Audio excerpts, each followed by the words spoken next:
মোদী প্রধানমন্ত্রী হওয়ার পরেই বললেন কি, আরে আমাদের ভারতে কি নাই, আমাদের ভারতে সেই সময়ই প্লাস্টিক সার্জারি ছিল। কীরকম প্লাস্টিক সার্জারি? গণেশের মাথা কেটে আবার লাগাই দিচ্ছে, প্লাস্টিক সার্জারি সেটা সম্ভব?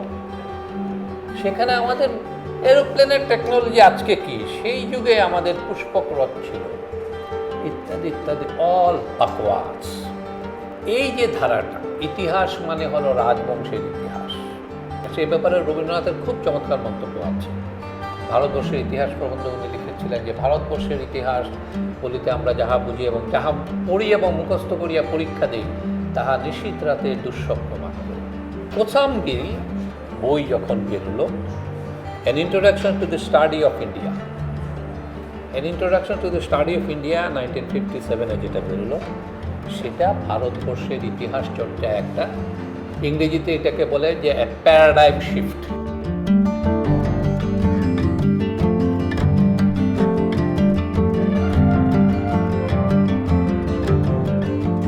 আজকের বক্তৃতাটি আপনারা দেখতে পাচ্ছেন, দামোদর ধর্মানন্দ কোজাম্বির ভারতবর্ষের ইতিহাস চর্চায় নতুন ধারা। এই বক্তৃতাটি থেকে আমরা আশা করছি যে মূলত কোজাম্বি খুবই বহুমাত্রিক জ্যোতির্ময়ী একজন পণ্ডিত, তার জীবন এবং কাজ সম্পর্কে আমরা একটি প্রাথমিক ধারণা পাবো। তো আমরা খুবই সৌভাগ্যবান যে আমাদের অনুরোধ উপেক্ষা করতে না পেরে খুব অল্প সময়ের প্রস্তুতিতে কোজাম্বির উপরে বক্তৃতা দিতে রাজি হয়েছেন আমাদের সময়কার একজন গুণী প্রাবন্ধিক এবং অনুবাদক চৌধুরী মুফাদ আহমেদ।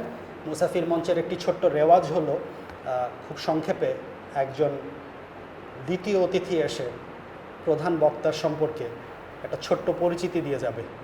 তো আমাদের এই পরিচিতিটি দিবে আমাদের মধ্যে একজন অন্যতম মুসাফির, কাজল ঘোষ। তিনি পেশায় সাংবাদিক এবং লেখক।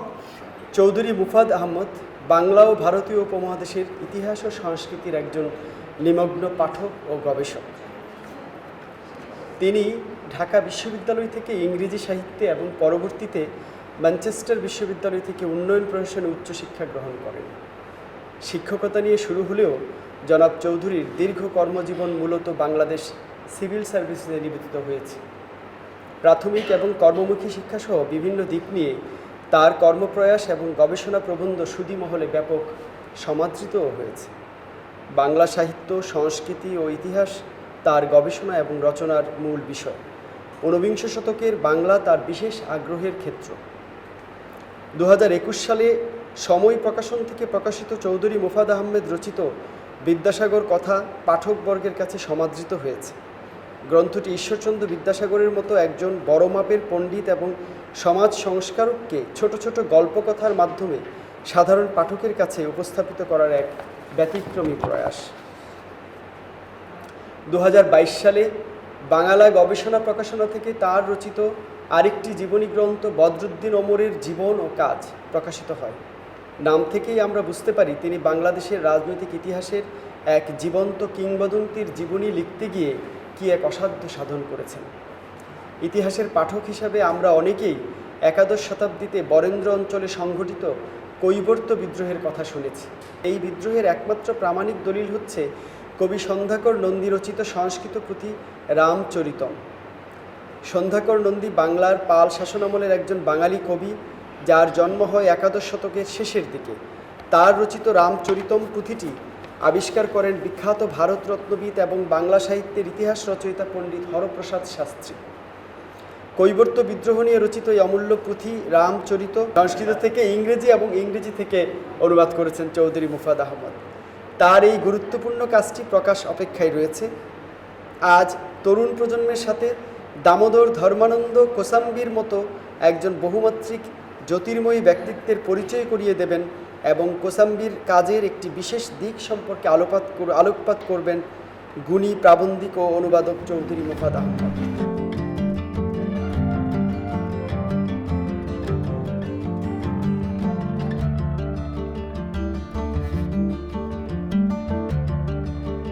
এবং বর্তমান সময়ের প্রেক্ষাপটে কোসাম্বি আমি মনে করি আবার অনেক প্রাসঙ্গিক হয়ে উঠেছে।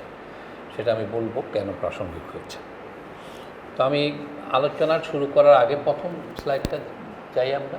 এখানে কোসাম্বিকে দেখছেন আপনারা 1960 সালের তার জন্ম হয়েছিল। তো তার নামটা খেয়াল করুন, দামোদর ধর্মানন্দ কোসাম্বি। ধর্মানন্দ দামোদর কোসাম্বি, ওই তিনটা শব্দই এদিক সেদিক করে সাজানো। ইনি হলেন কোসাম্বির বাবা। এই রকম নাম হওয়ার কারণ হলো পশ্চিম ভারতে নিয়ম ছিল যে পুত্রের যে কোনো পুরুষের নামের পরে তার পিতার নাম থাকবে, তারপরে পদবী। তো ধর্মানন্দ ছিলেন আমাদের কোসাম্বির বাবা এবং তার পিতামহ ছিলেন দামোদর। তো সুতরাং তার বাবার নাম হলো ধর্মানন্দ দামোদর কোসাম্বি। এখন তাদের আরেকটা নিয়ম ছিল, পিতা মারা যাওয়ার পরে যদি কারো কোনো পুত্র সন্তান হয় তবে সেই পুত্র সন্তানের নাম রাখা সেই পিতার নাম অনুসারে। তো সেই হিসাবে তার যখন আমাদের কোসাম্বির জন্ম হলো, ধর্মানন্দ তার বাবার নামে ছেলের নাম রাখলেন। তো বাবার নাম হলো দামোদর, ছেলের নাম হয়ে গেল দামোদর। দামোদরের পরে আবার তার বাবার নাম ধর্মানন্দ, সুতরাং হয়ে গেল দামোদর ধর্মানন্দ কোসাম্বি। অর্থাৎ তিনটা শব্দ বাপ বেটা দুজনের নামের মধ্যে আছে একটু পারমুটেশন কম্বিনেশন করা। একজন হলেন দামোদর ধর্মানন্দ কোসাম্বি আর ধর্মানন্দ দামোদর কোসাম্বি, দুজনেই বিখ্যাত ব্যক্তি ছিলেন। তার বাবা একজন পণ্ডিত লোক ছিলেন, ধর্মানন্দ কোসাম্বি। তিনি একজন স্বশিক্ষিত পণ্ডিত ছিলেন বৌদ্ধ ধর্ম, বৌদ্ধ শাস্ত্রের উপর, এবং এমনই লেভেলের যে তাকে হার্ভার্ডেও, তার বাবাকে হার্ভার্ডে একটা পালি গ্রন্থ সম্পাদনা করার জন্য তাকে হার্ভার্ডে ভিজিটিং প্রফেসর হিসাবে ইনভাইট করা হয়েছে। তো ওই সুবাদে কোসাম্বি সেখানে হার্ভার্ডে পড়ালেখার সুযোগ পান প্রথম মানে স্কুল থেকে। পরে হার্ভার্ড থেকে উনি ম্যাথমেটিক্সে উইথ ডিস্টিংশন উনি গ্র্যাজুয়েশন করেন। একই সাথে ওই সময় অনেকগুলি ইউরোপিয়ান ভাষায় খুবই দক্ষতা তিনি অর্জন করেন। আমি এখানে অনেক কিছু বলার আছে, আমি সংক্ষেপে যাচ্ছি। তারপরে উনি দেশে ফিরে আসেন।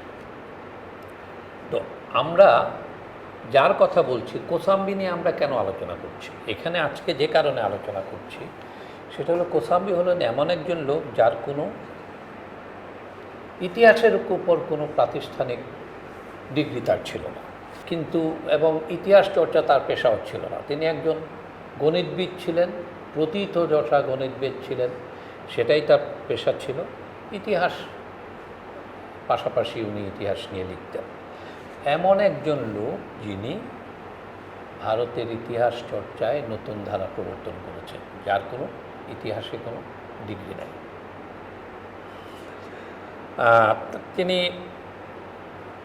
এমন, আমার মনে হয় এরকম আছেন কিনা জানি না, একজন ব্যক্তি যাকে ম্যাথমেটিক্সের উপর বক্তৃতা দেওয়ার জন্য ইউরোপ আমেরিকার ইউনিভার্সিটিগুলিকে ইনভাইট করা হচ্ছে, আবার একই সাথে তাকে প্রাচীন ভারতের ইতিহাসের উপর বক্তৃতা দেওয়ার জন্য ইউরোপে ইনভাইট করা হচ্ছে, সোভিয়েত ইউনিয়নে ইনভাইট করা হচ্ছে একই ব্যক্তিকে। তো সেটা একটা খুবই গুরুত্বপূর্ণ বিষয়। এবং তার সম্পর্কে রমিলা থাপা এই যুগের একজন খুবই বিখ্যাত ঐতিহাসিক, আপনারা জানেন। রমিলা থাপা তাকে বলেছিলেন, তার সম্পর্কে বলেছিলেন, তিনি একজন এ mentor for a generation of historian of India. একটা প্রজন্মের ঐতিহাসিকদের তিনি ছিলেন গুরুস্থানী। তো কোসাম্বি দেশে ফিরে আসার পরে বিভিন্ন জায়গায় পড়িয়েছেন। তার মেজাজ মর্জি কিন্তু খুব কড়া ছিল, তার সঙ্গে ডিল করা খুব কঠিন ছিল। এটা ইরফান হাবিবও লিখেছেন, তার সঙ্গে দেখা করতে গিয়ে রমিলা থাপারও বলেছেন যে তাকে ডিল করা খুব ডিফিকাল্ট, খুব করা খুব করানো। তার মেয়ের ও বাবার সম্পর্কে একটি কথা লিখেছেন।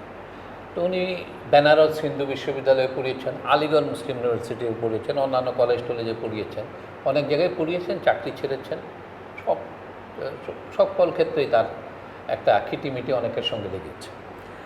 শেষে 1945-এ তিনি tata institute of fundamental research সেখানে কাজ করেছেন ম্যাথমেটিক্সের প্রফেসর হিসাবে। আচ্ছা, আরেকটা কাজে আমরা যাই, উনি ইতিহাসে কিভাবে আসলেন সেটা বোঝার জন্য। তার নিজের একটা পদ্ধতি ছিল যে কিছু শিখতে হলে সরাসরি বাস্তব নিজেই একটা বাস্তব সমস্যা নিয়ে কাজ করতেন। যেমন তিনি স্ট্যাটিস্টিক বা পরিসংখ্যান শেখার জন্য যে কাজটা করলেন, তিনি বললেন যে নিজেই একটা সমস্যা নিয়ে কাজ করা শুরু করেন। সেই সমস্যাটা কি? উনি অনেকগুলি 5 মার্ক কয়েন, যেটাকে বলে ছাপাঙ্কিত মুদ্রা, সেগুলি ওজন করে তার কিছু বৈশিষ্ট্য, উনি বেশ কয়েক হাজার কয়েন এরকম কালেক্ট করেছেন বোধহয়, এরকম আমি দেখেছি, ওজন করে তার একটা বৈশিষ্ট্য তিনি নির্ধারণ করেন। এই 5 মার্ক কয়েনগুলো কী ছিল? এই কয়েনগুলো ইস্যু করা হতো অনেক সময় হয়তো কোনো ব্যবসায়ী গোষ্ঠী ইস্যু করত, এবং কয়েন বলে তখন সেটা রূপার কয়েন, তার মূল্য হলো সেই রূপার ওজনে যা দাম, সেই দামটাই হলো সেই কয়েন। এখন ওজনটা ঠিক আছে কি না সেটা যাচাই করার একটা বিষয় আছে। এই জন্য বিভিন্ন অথরিটি, হয়তো বিভিন্ন রাজার পক্ষ থেকে এটা ওজন করে সেটার মতো একটা মোহর অঙ্কিত করা থাকত। আবার একই ইয়েতে একাধিক অথরিটির মোহর থাকত। তো কোসাম্বী ওজন করে প্রমাণ করলেন যে সকল কয়েন, যে সকল মুদ্রার বেশি প্রচলন ছিল, সেই সকল মুদ্রায় ওজন কম। অর্থাৎ যেগুলির মধ্যে বেশি পাঞ্চ আছে, দেখা গেল যে সেগুলির ওজন কম, কারণ এগুলি বেশি ব্যবহৃত হয়েছে। ব্যবহৃত হওয়ার কারণে এর প্রমাণ উনি দিয়েছেন কি কি ইত্যাদি ইত্যাদি। যাই, এটা হলো একটা স্ট্যাটিস্টিক্যাল প্রবলেম করছেন উনি কয়েনের উপর। তো এইটা করতে গিয়ে তিনি, এই জন্য তাকে বলা হয় যে যাকে নিউমিজমেটিক্স বলে যেটাকে, বা মুদ্রা বিজ্ঞান, যে মুদ্রা বিজ্ঞানকে উনি একটা গাণিতিক ভিত্তির উপর দাঁড় করিয়েছিলেন তার গণিতের জ্ঞান দিয়ে। এটাও তার একটা কিন্তু গুরুত্বপূর্ণ কাজ।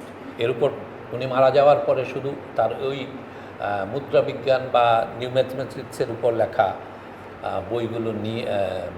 লেখাগুলো নিয়ে একটা বইও বেরিয়েছে।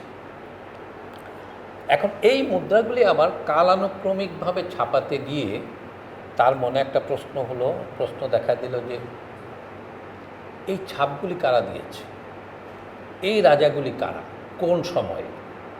এবং এটা করতে গিয়ে উনি দেখলেন যে তার সংস্কৃত ভালো করে জানতে হবে। উনি তখন সংস্কৃত শিখতে চাইলেন। সংস্কৃত শিখতে গিয়ে আবার ওই একটা প্র্যাকটিক্যাল প্রবলেম নিলেন। সেটা হলো 6ষ্ঠ শতাব্দীর ভর্তৃহরির নাম আপনারা অনেকে হয়তো শুনে থাকবেন। উনি একজন দার্শনিক ছিলেন, এবং তার বিখ্যাত কবিতা একটা বই ছিল যে শতক, 3টা বিষয়ের উপর 100টা করে ছোট ছোট নীতি গল্পের মতো। ওই শতভাগ শতক নামে বাংলা একটা বই আছে, হ্যাঁ, শতভাগ শতক, এরকম একটা। এই 3টা অর্থাৎ 300টা ছোট কবিতা, এগুলি নিয়ে উনি কাজ শুরু করলেন। এবং এই সকল আরও ডিটেলে আমি যাচ্ছি না। এই সকল কাজ করতে করতে গিয়ে উনি বললেন যে একটা পর্যায়ে আমি যেন ছাদ ফুঁড়ে ইন্ডোলজি বা ভারত বিদ্যার মধ্যে পড়ে গেলাম। তো ওইটা থেকে তার ইন্টারেস্টটা এখানে আসলো। এখন আমরা দেখি যে ভারতের ইতিহাস চর্চার ক্ষেত্রে তার গুরুত্বটা কোন জায়গায়। ভারতবর্ষের কিন্তু কোনো ধরনের প্রাচীন ভারতের কোনো ইতিহাস নেই। এক জায়গায় আমি পড়েছি যে হর্ষবর্ধন তার সমসাময়িক ইউরোপের রাজরা যারা ছিলেন তাদের চেয়ে অনেক বেশি শিক্ষিত ছিলেন, অনেক এনলাইটেন্ড ছিলেন। কিন্তু এরকম কেউও কোনো একটা ন্যারেটিভ তৈরি করার কোনো প্রয়োজন ফিল করে নাই। এদিকে ইউরোপে যেরকম আছে, চায়না ইজ ভেরি রিচ, চীনে খুবই চমৎকারভাবে এই ন্যারেটিভগুলি সেখানে চায়নায় আছে। আমাদের ভারতে এগুলি কিছুই পাবে না। এই যে এক জায়গায় বলেছেন, কোসাম্বী অন্য এক জায়গায় বলেছেন যে মুসলমানরা আসার আগে কোনো রাজার তারিখ নির্দিষ্ট করে বলার উপায় নেই। এই একটা গ্যাপ।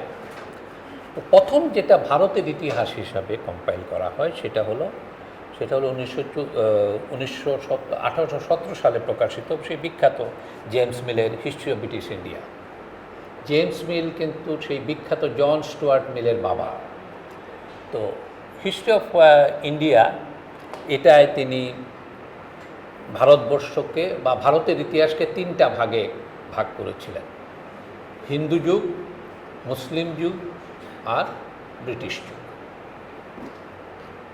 শেষে যদিও এটা সমালোচিত হয়েছে, কিন্তু এই যুগ বিভাগটা এত প্রমিনেন্ট ছিল, দীর্ঘদিন যাবে এর উপর প্রভাব ছিল। রমিলা থাপার তার এক লেখায় বলেছেন যে, এক প্রসঙ্গের উপর লেখায় বলেছেন যে অনেকের মাথায় কিন্তু বাইরে না বললে অনেকের চিন্তার মধ্যে এখনও ওই 3টা যুগ বিভাগ রয়ে গেছে, যদিও এটাকে পরবর্তীতে খুবই সমালোচনা করা হয়েছে। যেমন দেখবেন এখানে কোনো বৌদ্ধ যুগ বলে কোনো কিছু নাই, এবং ব্রিটিশ যুগ তাহলে খ্রিস্টান যুগ না কেন, এরকম প্রশ্ন উঠানো হয়েছে।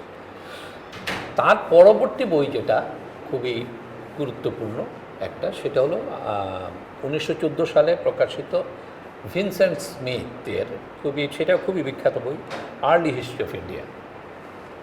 আর্লি হিস্ট্রি অফ ইন্ডিয়ার বৈশিষ্ট্যটা ছিল উনি কিন্তু এই 3 ভাগে ভাগ করলেন না, উনি একটা কালানুক্রমিকভাবে বর্ণনা করেছেন ভারতের ইতিহাস। আর কীভাবে বর্ণনা করেছেন, যার বর্ণনাটা হলো সেই রাজবংশের উত্থান পতনটা ধরে, সেই নন্দবংশ থেকে শুরু করে নন্দ, মৌর্য, আলেকজান্ডারের আগমন, এগুলি সবই সেখানে অন্যান্য বংশগুলি আছে।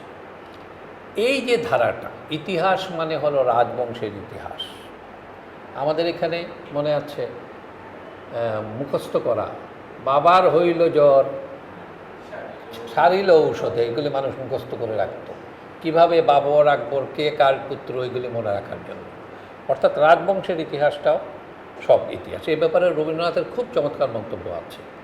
ভারতবর্ষের ইতিহাস প্রবন্ধ উনি লিখেছিলেন যে, ভারতবর্ষের ইতিহাস বলিতে আমরা যাহা বুঝি এবং যাহা পড়ি এবং মুখস্থ করিয়া পরীক্ষা দেই, তাহা নিশীথ রাতে দুঃস্বপ্ন মাত্র। কে কোথা হইতে আসিল, ভাইয়ে ভাইয়ে, বাপে বাপ, পিতায় পুত্রে মারামারি পড়িয়া গেল, কিন্তু এর মধ্যে জনগণ কোথায়?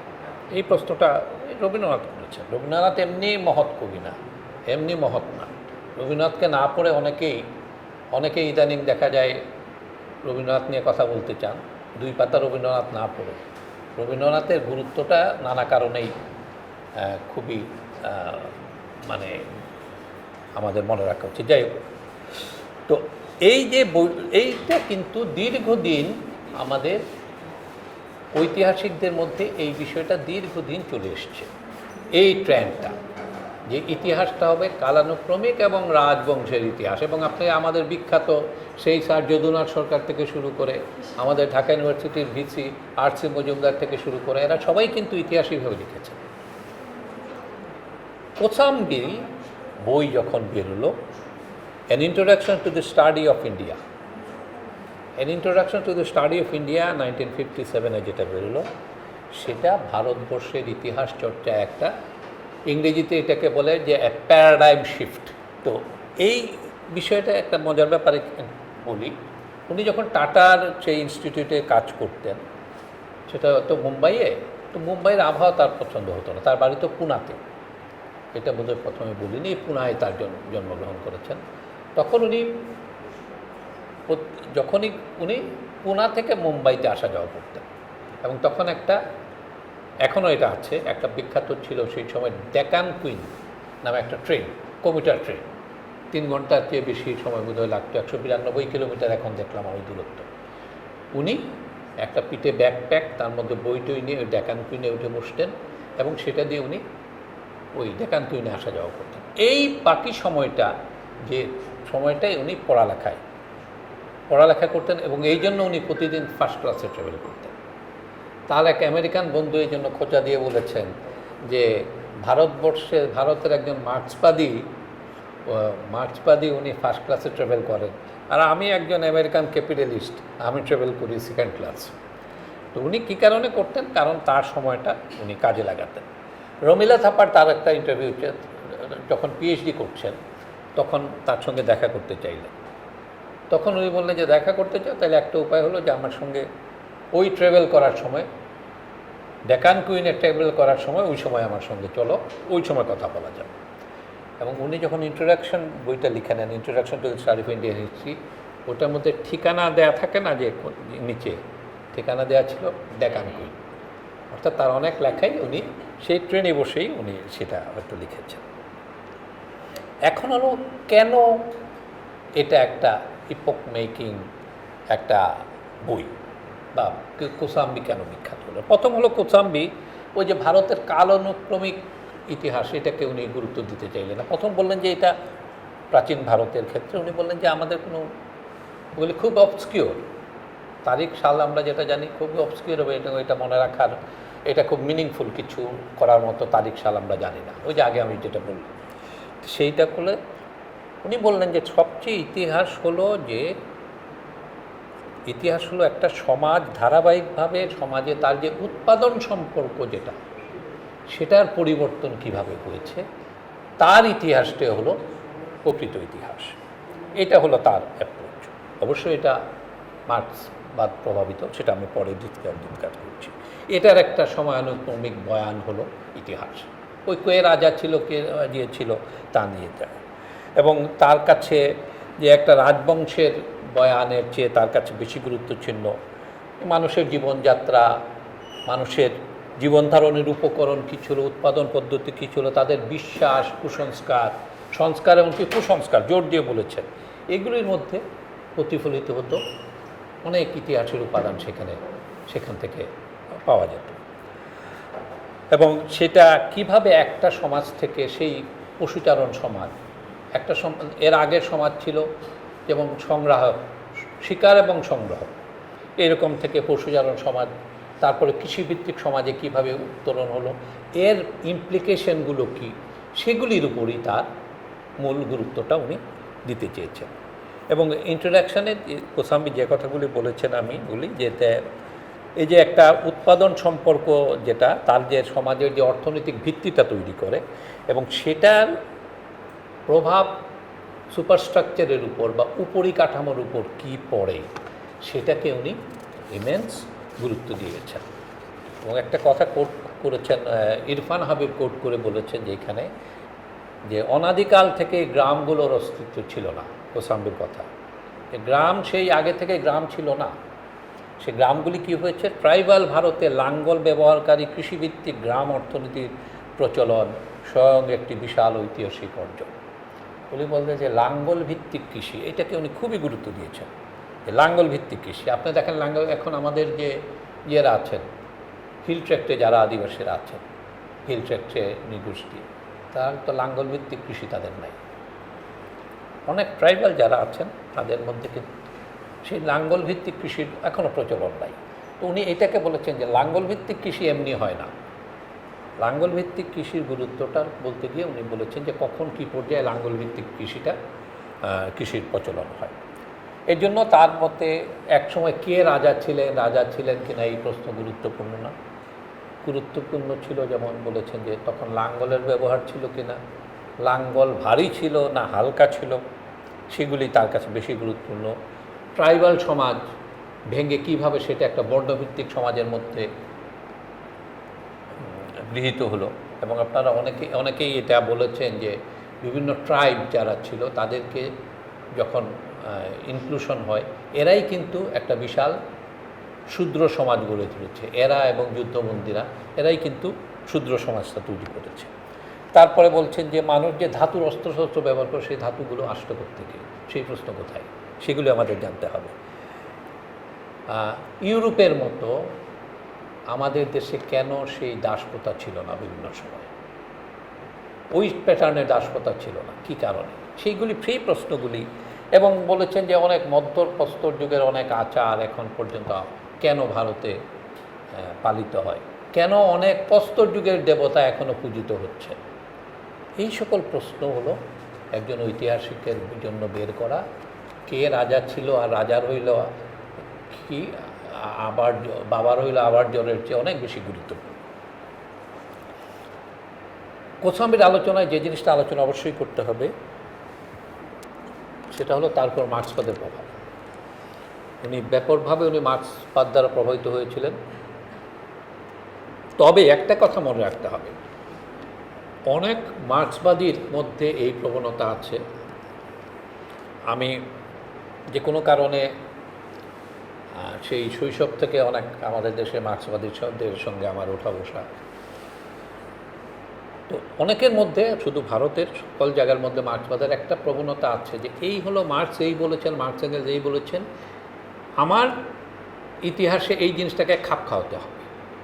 এরকম একটা কাজ করে একটা বই লিখেছিলেন ডাঙ্গে, শ্রীপাদ অমৃতা ডাঙ্গে, একজন খুব বড় কমিউনিস্ট প্রথম যুগের। কোসাম্বি তাকে খুবই ধুয়ে দিয়েছেন, এটা পরে বলছি আমরা। কোসাম্বি কিন্তু সেই জিনিসটা করেন নাই। যেমন মার্ক্সের ব্যাপারে মার্ক্সের অনেক সিদ্ধান্তের সঙ্গে উনি দ্বিমত করেছেন। আপনাদের অনেকের হয়তো জানা আছে যে মার্ক্সের সেই বিখ্যাত এশিয়াটিক মোড অফ প্রোডাকশনের কথা, যেটা মার্ক্স এটা এলাবোরেট করেছেন। এবং মার্ক্স এই এশিয়াটিক মোড অফ প্রোডাকশন বলতেন যে এই এশিয়া এলাকায় সমাজগুলো ছিল স্থবির, তার কিন্তু স্বয়ংসম্পূর্ণ, তার বাইরের সঙ্গে কোনো লেনদেন করার দরকার ছিল না, সে নিজের মতোই চলতে পারত, বা বাইরের বাণিজ্য ছিল না, এবং সেচ টেচ এগুলো রাষ্ট্র নিয়ন্ত্রিত, এরকম একটা কনসেপ্ট। তো এবং তারা মনে করতেন, মার্ক্স এবং এঙ্গেলস দুজনই মনে করতেন যে ঔপনিবেশিক অর্থাৎ ভারতে ব্রিটিশ শাসন শুরু হওয়ার পরে এই সমাজ ব্যবস্থাটা ভেঙে পড়ে। কোসাম্বি বলেন যে না, এটা ঠিক না। কোসাম্বি প্রশ্ন করেন, তবে লবণ পেত কোথায় সবাই?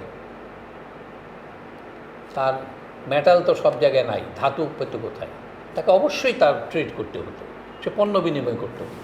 সুতরাং সমাজে এইরকম এত স্থবিরতা কোনোভাবেই ছিল না, তারপর করতে হবে। আবার মার্ক্স আরেক জায়গায় বলেছেন যে ভারতের কোনো জানা ইতিহাস নাই। ইতিহাস বলতে যেটা আছে তার বিভিন্ন ইনভেডার্স, যারা বহিরাগত, তাদের রাজবংশের ইতিহাস। কোসাম্বি বলেছেন এটা ঠিক না, বলেছেন মৌর্য সাম্রাজ্য, গুপ্ত সাম্রাজ্য এবং দক্ষিণে সাতবাহন সাম্রাজ্য, বলেন যে এদের মধ্যে তো কোনো বহিরাগত কিছু নাই, এরা তো এখান থেকে তৈরি হয়েছে।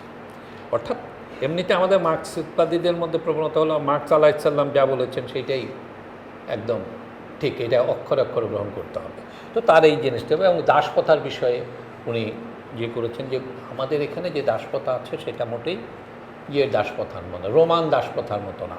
ওই যেরকম বড় দাসপ্রথা সেখানে তৈরি হয় নাই, এখানে বর্ণভিত্তিক সমাজ তৈরি হয়েছে, সেটা খুবই নির্মম ব্যবস্থা, কিন্তু সেটা দাসপ্রথার থেকে আলাদা একটা ব্যবস্থা।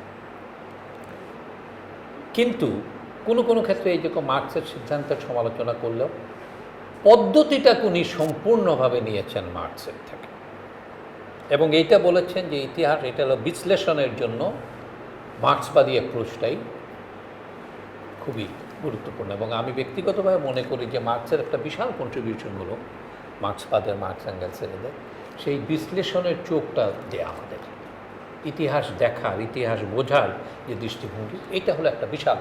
তার সিদ্ধান্ত সব ঠিক না হতে পারে, নতুন নতুন ফাইন্ডিংসে নতুন সিদ্ধান্ত হতে পারে, কিন্তু এই অ্যাপ্রোচটা খুবই গুরুত্বপূর্ণ। পরের স্লাইডটা দেখি। হ্যাঁ, সিন্ধু সভ্যতা, আমরা জানি সিন্ধু সভ্যতা সম্পর্কে, সেটা আমাদের এই সবচেয়ে প্রাচীন সভ্যতা।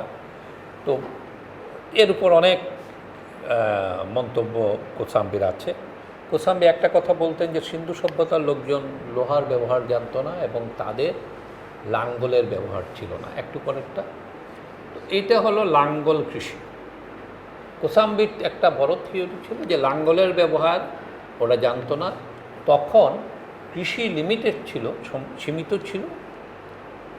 নীলনদের যে মানে উপত্যকায় সেখানে শুধু, এবং তার মধ্যে সীমিত ছিল, এর বাইরে কৃষি সম্প্রসারিত হয় নাই।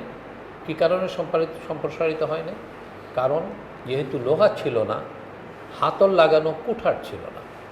হাতল লাগানো লোহার কুঠার ছাড়া কি করা যায় না?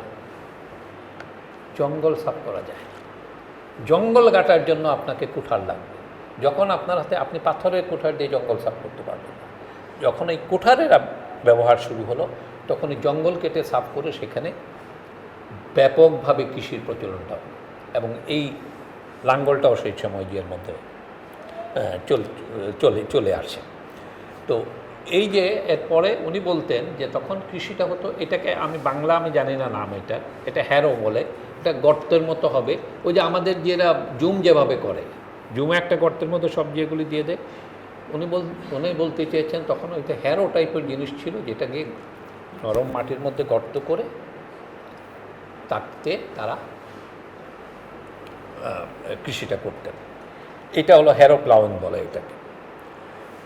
আচ্ছা, এই লাঙ্গল ব্যবহারটাকে ইউনিক সবসময়, আগে আমি বলেছি যে এই লাঙ্গলের ব্যবহারটা একটা সমাজের পরিবর্তনের ক্ষেত্রে কোসাম্বির দৃষ্টিতে সবচেয়ে বড় একটা দিয়েছিল। কোসাম্বির আরেকটা থিওরি হলো যে সমাজের বিভিন্ন সমাজের মধ্যে যে একটা মিলন, একটা সমাজ ব্যবস্থার সঙ্গে আরেকটা সমাজ ব্যবস্থা কীভাবে একীভূত হচ্ছে, পশুচারী সমাজ ব্যবস্থা কীভাবে কৃষিভিত্তিক সমাজের মধ্যে আসছে, এবং যখন আসছে ট্রাইবালরা বর্ণ সমাজের ভিতর অন্তর্ভুক্ত হচ্ছে, তখন কি হচ্ছে? তারা কি একদিন রাত্রে হঠাৎ করে তারা কৃষিকাজ শুরু করে দিল, হঠাৎ এখানে চলে আসলো না, এটা একটা প্রক্রিয়ার মাধ্যমে হয়েছে। এবং তারা যখন আসছে তখন তারা তাদের বিশ্বাস, আচার আচরণ, তাদের দেবদেবীদের নিয়ে এসেছে। এই জন্য কথাইগুলো আপনি দেখবেন অনেক দেবদেবী, অনার্য দেবদেবী আজকে আর্য সমাজের ভিতর অঙ্গীভূত হয়েছে। অনেক অনার্য দেবদেবী আর অনেক বিখ্যাত, আমাদের মহাদেব কোনো আর্য দেব না, আর অনার্য ইয়ে থেকে এসছে। কালী তো ট্রাইবাল গডেস, এবং সেখানে এবং শিব ঠাকুরের অনেক বড় কাজ হলো কি, আপনি যখন অ্যাকসেপ্ট করে নিলেন, একটা ভারতীয় সভ্যতার একটা বড় শক্তি হলো অ্যাবজর্ব করার শক্তি। রবীন্দ্রনাথের ভারত তীর্থ কবিতায় রবীন্দ্রনাথ বলেছেন যে এখানে ভারতে কি হয়েছে, সখুন্দল পাঠান মোগল এক দেহে হলো লীন। যারাই এসছে এরা অ্যাবজর্ব করে নিয়েছে, গ্রহণ করে নিয়েছে। বৌদ্ধ ধর্ম সম্পূর্ণভাবে একটা বেদ বিরোধী ধর্ম, সেই বৌদ্ধকে কী করেছে হিন্দু ধর্ম, তাকে বিষ্ণুর অবতার বানিয়ে দিয়েছে, বৌদ্ধ অবতার। সো এই যে ফ্লেক্সিবিলিটি, এটা কিন্তু খুব ইম্পর্ট্যান্ট। এই কারণে অনেক দেবদেবী সেখানে পূজিত হন, যাদের হিন্দু শাস্ত্রে এদের কিন্তু কোনো নামগন্ধ আপনি পাবেন না। অনেক আচার আচরণ আছে যেগুলি, ওই যে কালীর কথা বললাম, এবং হওয়ার পরে কিন্তু এরা আবার ওই শিবের সঙ্গিনী হিসাবে দেখানো হচ্ছে। আপনি মনে করবেন না যে শিবের আজকে কাজলের মনে করার কারণ নাই যে আমি আর তুমি শিবের যে সকল সঙ্গিনীর নাম জানি এই শেষ। অন্য এলাকায় যাও, তাদের দেবী সেও কিন্তু শিবের বউ। অর্থাৎ এক একজন দেবী উঠেছেন, যে হয়েছেন কম্প্রোমাইজ হয়েছে, ঠিক আছে, সাজিয়ে দিয়েছে, পরবর্তীতে তাদের ইয়েতে দেখানো হয়েছে যে তুমি শিবের একজন কনসার্ট, এইভাবে হয়েছে। এ কারণে কোসাম্বির আরেকটা খুব নামকরা ইতিহাসের একটা লেখার নাম হলো যে লিভিং প্রি হিস্ট্রি। ইতিহাস আপনি খুঁজতে কোথায় যাবেন? হাতের কাছে হয় না খবর, কি দেখতে যাও দিল্লি লাহোর। ইতিহাস তো জীবন্ত। প্রি হিস্ট্রি মানে প্রাক ইতিহাস, সেই আগের যুগের ইতিহাস, যে মানে ইতিহাসের আগের যুগ, লিভিং প্রি হিস্ট্রি বা জীবন্ত প্রাক ইতিহাস আমরা বলতে পারি। উনি বলেছেন যে ভারতের একটা অ্যাডভান্টেজ, একটা সুবিধা হলো ভারতে অনেক প্রাচীন জিনিস, প্রাচীন আচার আচরণ, এগুলি এখন পর্যন্ত টিকে আছে, এবং এগুলি রিকনস্ট্রাক্ট করে সেই প্রাগৈতিহাসিক সময়ের প্রাক ইতিহাস সম্পর্কে অনেক ধারণা পাওয়া যায়। এবং এটা টিকে থাকার দীর্ঘদিন, যেমন ট্রাইবাল সোসাইটি, এগুলি টিকে থাকার কারণ সম্পর্কে উনি বলেছেন যে আমাদের ভারতে খাদ্যপ্রাপ্তিটা খুব সহজ ছিল।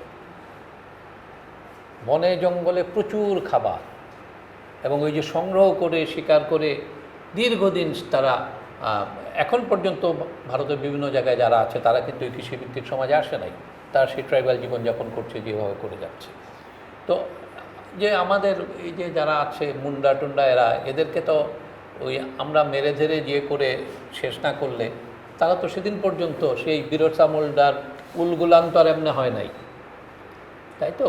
এই সকল কনফ্লিক্টের কারণে তো হয়েছে। তো কী কারণে? খুব সহজেই তাদের কথা হলো যে তারা টিকে খাদ্যপ্রাপ্তি একটা কারণ।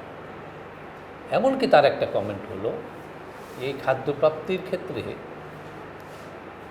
এমনও হয়তো ছিল যে অনেকের কোনো শিকার করতে হতো না, কোনো প্রাণী বধ করতে হতো না, কারণ ফল মূল শস্য এত বেশি ছিল যে তাকে প্রাণীবোধ করতে হবে না।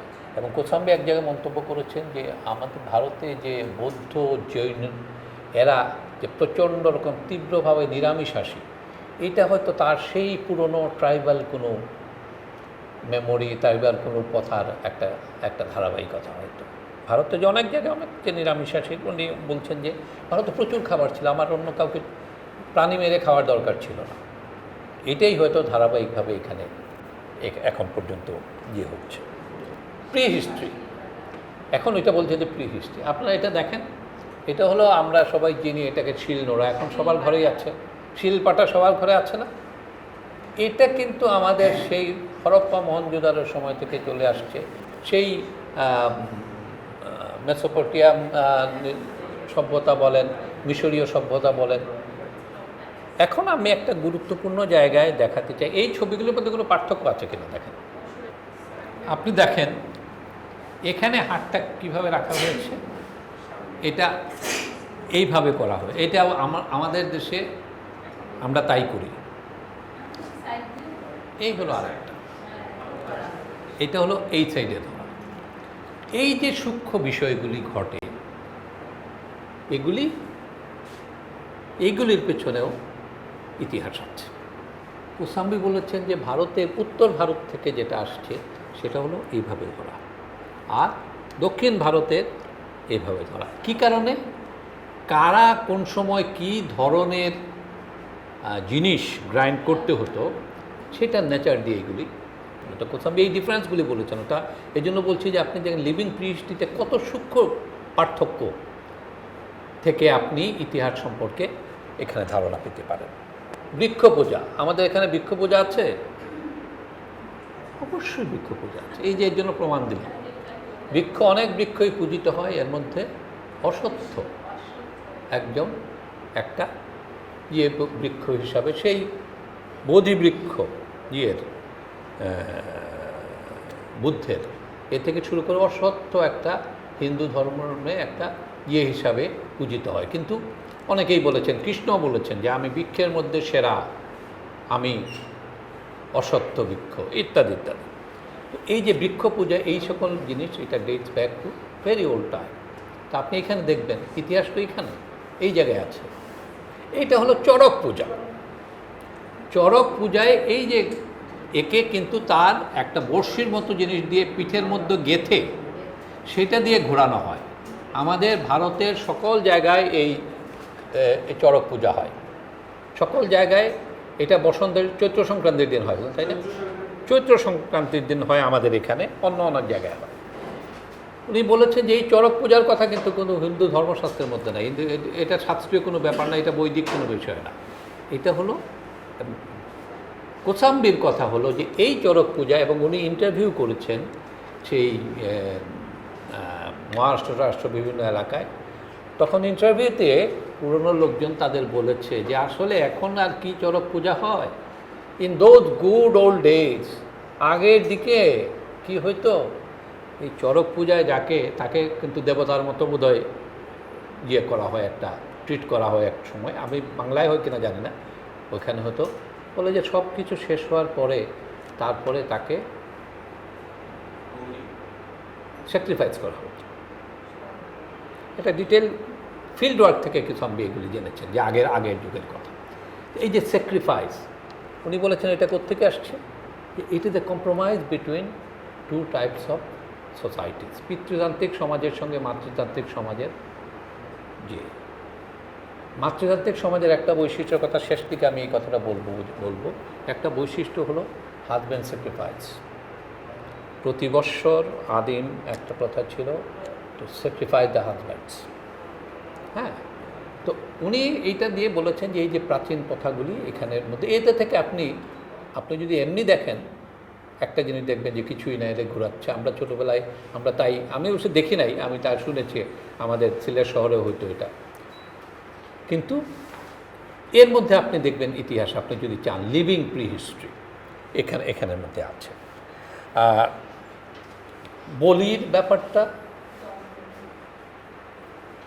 হিন্দু ধর্ম অনেক জায়গায় আছে না, সেই পাথরের মধ্যে লাল রং লেপে দেয়া, এটা একটা ভেরি কমন এটা সবাই দেখেছেন। এটা যে লাল রং লেপে দেওয়াটা, সিঁদুর লেপে দেওয়াটার একটা তো কোসাম্বি বলেছেন এইগুলি নেমে আসছে সেই সুদূরটা হলো সেই যে বলির রক্ত, সেই যে স্যাক্রিফাইসাল পবিত্র রক্ত, এখন তো বলি হচ্ছে না, সেইটা ধীরে লাল রঙের মধ্যে সেই জিনিসটা নেমে আসছে।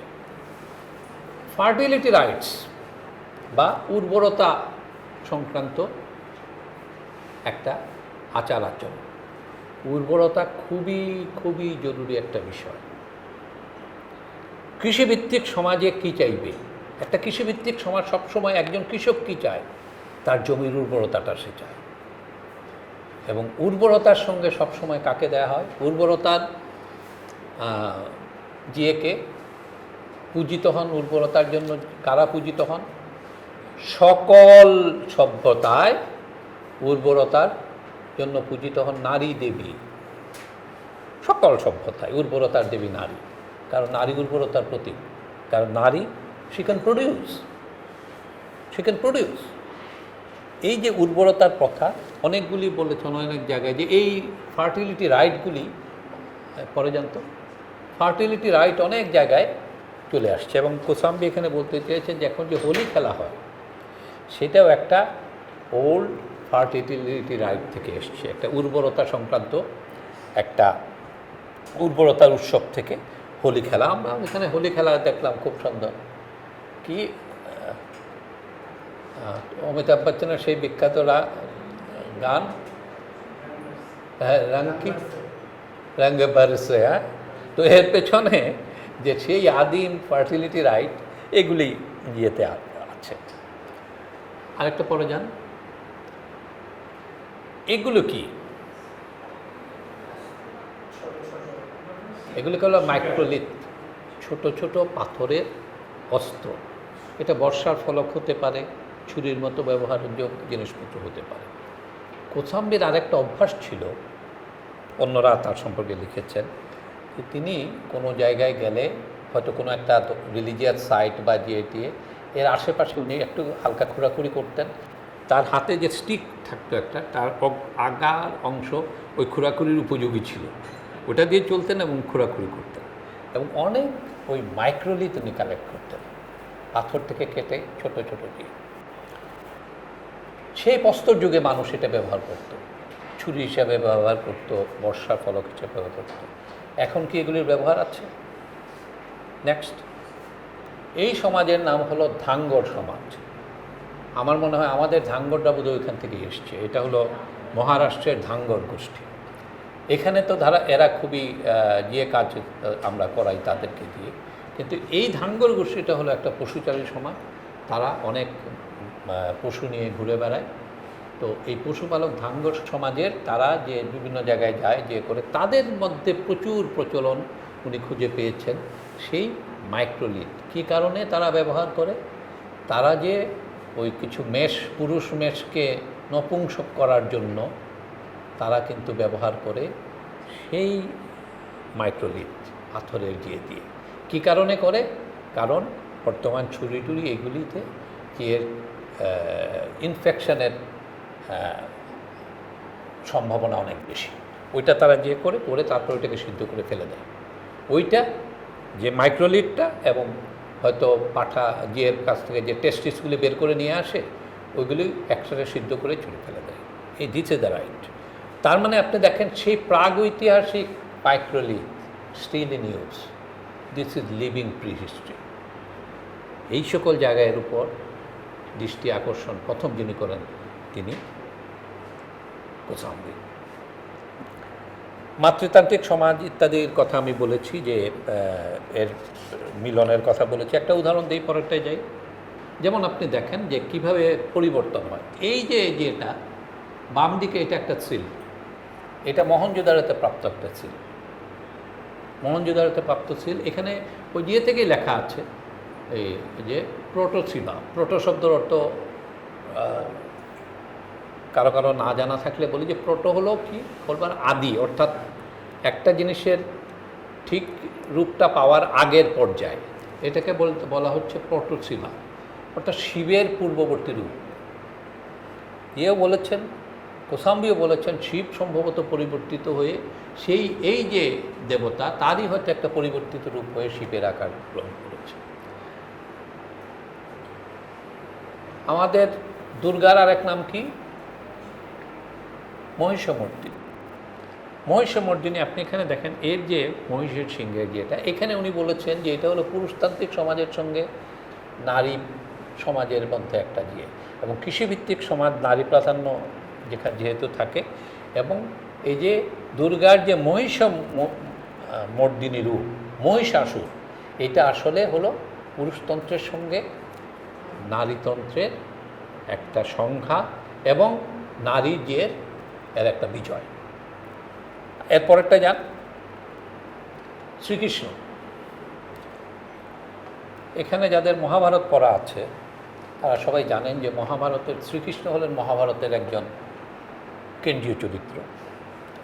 গীতা হলো তিনি অর্জুনকে যে উপদেশ দিচ্ছেন যুদ্ধের সময়, সেটাই হলো গীতা, ঠিক আছে? সেখানে আমাদের প্রিয় রাধিকা কোথায়? এখন কি আমরা কৃষ্ণকে রাধা ছাড়া চিন্তা করতে পারি? রাধার সঙ্গে অবশ্যইভাবে রাধা কৃষ্ণ না হলে কি হয়? রাধা কৃষ্ণের যুগল মিলন। এই মূর্তিটা দেখেন, দ্বাদশ-ত্রয়োদশ শতাব্দীর মূর্তি। শ্রীকৃষ্ণের হাতে সেই জিয়া নাই। একটা যোগ মনে পড়লো বলি, একজন, এটা অনেকে দেখেছেন হয়তো, যে একজন ওয়াইফ তার হাজব্যান্ডকে জিজ্ঞেস করছে যে দেখো, এই যে দেবতারা, শিব তার হাতে ত্রিশূল, তারপরে বিষ্ণুর হাতে চক্র, আবার কৃষ্ণের হাতে বাঁশি কেন? তখন হাজব্যান্ড বলছে যে দেখো, শিব, ইন্দ্র এরা তাদের স্ত্রীদের নিয়ে আছেন, তাদের পাশে তাদের স্ত্রী আছেন, এই জন্য তাদের আত্মরক্ষার্থে অস্ত্র সাথে থাকতে হয়। আর কৃষ্ণ আছেন তার গার্লফ্রেন্ডকে নিয়ে, এই জন্য তার হাতে বাঁশি। তো আমাদের কৃষ্ণের তখন পর্যন্ত সেই গার্লফ্রেন্ড উনি পান নাই। অনেক স্ত্রী পেয়েছেন কিন্তু গার্লফ্রেন্ড পান নাই, এই ছবিতে গিয়ে নাই। এখানে রাধাকৃষ্ণ চলে আসছে। তার একটা খুব চমৎকার হিস্টোরিক্যাল কৃষ্ণ নামে একটা চমৎকার আছে, যে কৃষ্ণের কীভাবে উৎপত্তি হলো। এটা আমি অনুবাদও করেছি, এটা নিয়ে একদিন আলোচনা করেছিলাম যে কৃষ্ণ কিভাবে আসলেন। কৃষ্ণের মিথটা নিয়ে উনি বলেছেন যে কৃষ্ণ অনেকগুলি মিথ, অনেকগুলি ধারার একটা মিশ্রণ।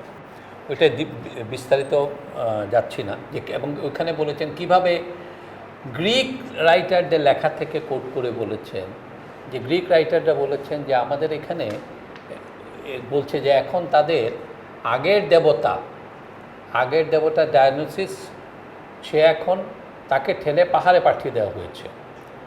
আর এখন হলো এখানে যে দেবতা সে হলো হারকিউলিস। আর ওইটার কাউন্টারপার্ট উনি বলেছেন সেটা হলো ইন্দ্র কীভাবে ইন্দ্রের দেবতার দাপট কীভাবে চলে গেল। ঋগ্বেদের প্রধান দেবতাকে, প্রধান দেবতা ইন্দ্র, সেখানে আমাদের কৃষ্ণের কোনো খবর নাই। পরে কৃষ্ণ কিভাবে আসছেন, যখন এই সমাজে চেঞ্জ হচ্ছে, পশুভিত্তিক সমাজের জায়গায় নতুন কৃষিভিত্তিক সমাজ এইগুলি আছে, এই ক্ষেত্রে উনি বলেছেন। যাই হোক, মাতৃতান্ত্রিক সমাজ উনি কেন, রাধা আসলেন কবে?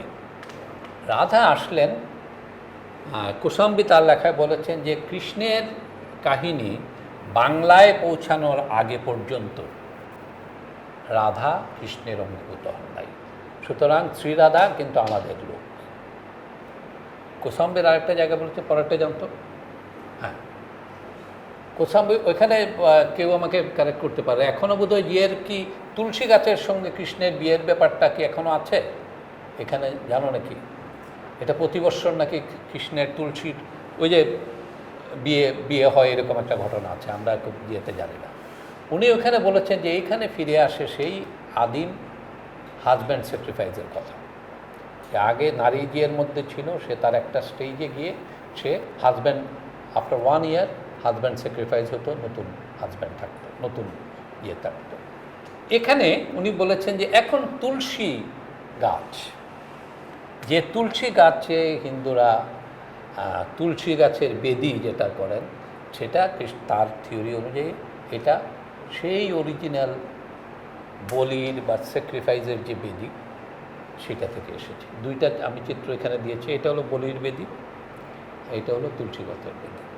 উনি আর সিমিলারিটিটা বলেছেন যে এটা হলো মাতৃতান্ত্রিক সমাজের সঙ্গে পিতৃতান্ত্রিক সমাজের ফিউশন হওয়ার একটা প্রসেস।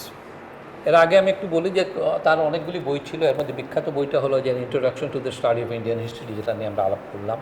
তাছাড়া কিছু এসের বই তার জীবদ্দশা বেরিয়েছিল, এক্সাসপারেটিং এসেস। মিথ অ্যান্ড রিয়েলিটি নামে আরেকটা বই আছে, যেখানে তিনি মিথকে ব্যাখ্যা করেছেন।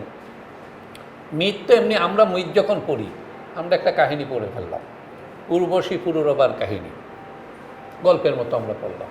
কিন্তু এটা যে কীভাবে তৈরি হলো, এক একটা চরিত্র কোত্থেকে আসলো, সেগুলো নিয়ে ভেঙে ভেঙে সেখানে দেখিয়েছেন। তারপরে the culture and civilization of ancient Indian historical outline, এটা একটা তার গুরুত্বপূর্ণ বই। এখন আমি শেষ আসছি যে এখন কেন কোসাম্বি প্রাসঙ্গিক। আপনারা দেখেন এখন একটা ট্রেন্ড কিন্তু চলেছে, যেমন ভারতের কথা বলি, ভারতের ইতিহাস নিয়ে যেহেতু আমরা ফোকাস করছি, আমাদের এখানে তো এই প্রাচীন ভারতের ইতিহাস নিয়ে কাজ করার মতো লোক তো খুবই এই ব্যাপারে আগ্রহ আছে এমন লোক তো আমি খুবই কম দেখি। আমাদের দিয়ে মারা যাওয়ার পরে এর এটা একটা বিশাল একটা শূন্যতা তৈরি হয়েছে মোমেন স্যার মারা যাওয়ার পর। এই জায়গায় তো কোনো, সুতরাং বাংলাদেশে এখানে খুব এটা নিয়ে কোনো চর্চা নাই, কোনো প্রশ্নও নাই, আমাদের জন্য এটা কোনো রেলিভেন্টও না, একেবারেই একটা মূর্খতার স্বর্গরাজ্যে আছি আমরা। ভারতে কি হচ্ছে এখন? আপনি যখন হলেন, নরেন্দ্র মোদী প্রধানমন্ত্রী হওয়ার পরেই বললেন কি, আরে আমাদের ভারতে কি নাই, আমাদের ভারতে সেই সময়ই প্লাস্টিক সার্জারি ছিল। কীরকম প্লাস্টিক সার্জারি? গণেশের মাথা কেটে আবার লাগাই দিচ্ছে, প্লাস্টিক সার্জারি সেটা সম্ভব? সেখানে আমাদের এরোপ্লেনের টেকনোলজি আজকে কি, সেই যুগে আমাদের পুষ্পক রথ ছিল, ইত্যাদি ইত্যাদি, অল বাকওয়াস। এইগুলি তারা বিভিন্নভাবে অবৈজ্ঞানিক যে প্রকাশ করেছেন। অবশ্য আমাদের বলার দরকার নেই, সেটা যত বলেছেন তার চেয়ে বেশি প্রতিবাদ সমস্ত ভারত জুড়ে ভারতের সকল পণ্ডিতরা এগুলির প্রতিবাদ করেছেন। এখন এই টেন্ডেন্সি হলো ইতিহাসকে টু রিরাইট দ্য হিস্ট্রি, নিজের মতো করে হিস্ট্রি। রমিলা থাপারের সর্বশেষ বইটা কিন্তু এগুলো নিয়ে, our history, their history, whose history, এর উপর এই বইটা। পুরো এই জিনিসগুলি উনি ডিসকাস করেছেন, যে ইতিহাস নিজের মতো করে রচনা করবেন, আপনার মতো করে। তো এই যে টেন্ডেন্সি ইতিহাস করার, আমাদের দেশে তো এই তো অবস্থা আছে, কিন্তু প্রাচীন ভারতের না, আমাদের তো আরও পরের ক্ষেত্রে অনেক ক্ষেত্রে হয়েছে। তো এই সকল ক্ষেত্রে কিন্তু এদের চ্যালেঞ্জ করার জন্যই আমাদের কোসাম্বিকে দরকার। পুরাণের কথা কোসাম্বি বলেছেন, এরা পুরাণের কথা অক্ষরে অক্ষরে লিখে দিচ্ছেন, এই যে পুরাণে এই কথা আছে, সুতরাং এটা পুরাণের কথা বলেছে। পুরাণ লিখেছে কে? পুরাণ লিখেছে ব্রাহ্মণরা, যাদের কোনো মানুষের সঙ্গে কোনো যোগাযোগ ছিল না। সাধারণ মানুষ কোন জায়গায় আর সে বসে ব্রাহ্মণের গিয়ে লিখেছে। এবং পুরাণের কাহিনী কিভাবে মানে প্রচলিত, যেমন একটা উদাহরণ দেয়, আপনি যখন গিয়েতে রামায়ণ এবং মহাভারত, সাধারণ একটা বিলিফ হলো যে রামায়ণের আগে রামায়ণ পরে মহাভারত। খুব স্বাভাবিক, কারণ আপনি মহাভারতের ভিতর রামায়ণের কাহিনী পাবেন, আমারও তাই মনে হয়েছিল। কিন্তু আসলে পণ্ডিতরা যেটা বলেন যে মহাভারত আগে, মহাভারত প্রাচীন রামায়ণের তুলনায়। মহাভারতের ভেতরে ঢুকলে আপনি রিলেশনশিপগুলি এক্সামিন করলে বুঝতে পারবেন। তো কিন্তু দেখেন, অর্থাৎ পরে লিখিত হয়েছে, আমরা এখন যে ফর্মে এই লেখাগুলি পাচ্ছি সেগুলি তো অনেক পরে কম্পাইল করা। সুতরাং তার মধ্যে নানা জিনিস ঢুকেছে, ওই যে বললাম যে নানা দেবদেবতা ঢুকেছে, যাদের কোনো নাই, অ্যাকসেপ্ট করে নিয়েছে। তো এই কারণে আমরা মনে করি, এর একটা উদাহরণ আমি দিচ্ছি, যে এই টেন্ডেন্সি যে আজকে আছে তা না, এমনকি এই টেন্ডেন্সি মার্কসিস্ট নামধারী লোকজনের মধ্যেও ছিল, যার কথা বলেছি যে এসে ডাঙ্গে। বাল গঙ্গাধর তিলকের নাম আপনারা শুনেছেন। বাল গঙ্গাধর তিলক কী করেছেন? তার একটা বইয়ের নাম ছিল the Arctic home of the Vedas. বেদের মেরু অঞ্চলে বেদের, উনি বলছেন যে বেদ লিখিত হয়েছে মেরু অঞ্চলে, দ্য আর্টিক এলাকায়, the Arctic home of the Vedas. এবং তাকে তারপরে উনি ব্যাখ্যা দিয়েছেন, যে এখন জানা হয়েছে বোধহয়, যে মেরু অঞ্চলে যদি বেদ লেখা হয় তাহলে ইন্ডিয়ায় কীভাবে বেদ হলো? তখন বলেছে ওই মেরু অঞ্চলটা তখন ছিল ভারতের বিহারে। এই হলো পণ্ডিতের দিয়ে। এবং কোসাম্বি যে কারণে বলেছেন, যে ডাঙ্গেকে বলেছেন যে আপনি এই বইয়ের উপর গুরুত্ব দিয়ে আপনার থিওরি দাঁড় করান। ডাঙ্গে ওই যে বললাম যে মার্কসের থিওরিগুলি উনি কাজে লাগাবেন। মার্কস বলেছেন সমাজের প্রথম ছিল আদিম সাম্যবাদী সমাজ, তারপরে দাস সমাজ, ঠিক আছে, তারপরে সামন্ত সমাজ। তো এটা দেখানোর জন্য ডাঙ্গে বললেন আদিম সামন্তবাদী সমাজ ছিল সেই ইয়ের সময়, সেই ঋষিদের যে সমাজ, এবং যজ্ঞ যেটা ছিল সেটাই হলো একটা উদাহরণ, তাদের উৎপাদন পদ্ধতি। যজ্ঞ, সেখানে আগুন টাগুন জেলে সেটা একটা পূজার পদ্ধতি, সেটাকে, অর্থাৎ আমার কথা হলো যে অনেক উল্টাপাল্টা কথা, শুধু আপনি যদি পুরাণ ধরে যদি করেন, লেখিত যে করেন, এই জন্য তার একটা খুব ভালো লেখা, খুব নামকরা লেখা আছে, the combined theory of approach of Indology, সম্ভবত। যে ইন্ডিওলজিতে আপনি কম্বাইন্ড অ্যাপ্রোচটা কীভাবে নেবেন, আপনি পুরাণকে ব্যবহার করবেন, তার সঙ্গে আপনি প্রত্নতত্ত্বকে ব্যবহার করবেন, তার সঙ্গে প্রচলিত বিশ্বাস ইত্যাদিকে ব্যবহার করবেন, তারপরে আপনি আপনার সিদ্ধান্তে যাবেন। তো যাই হোক, এই কারণে আপনি যদি, এই কারণে কোসাম্বী আমরা মনে করি যে অনেক বেশি প্রাসঙ্গিক। কী কারণে প্রাসঙ্গিক? কোসাম্বী আপনাকে সেই দৃষ্টিভঙ্গিটা দিবে।